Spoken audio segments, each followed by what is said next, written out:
Kami ay gumagawa ng kromashi. Kromashi daw yan. Ayan.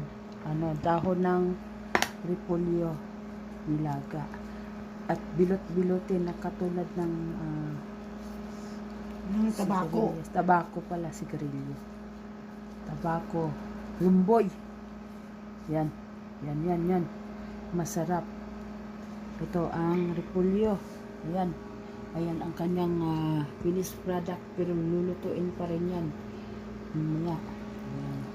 Sobrang sarap. Ayan, gumagawa rin ako, pero ito lang ang nagawa ko, 8 piraso pa lang. O, diba? Ayan, kailangan magandang pagkabilot-bilot. Ayan. Ayan o. Itong isa, pinaikot-ikot mo na ang papel. At ito, maraming repolyo o. Binabalatan.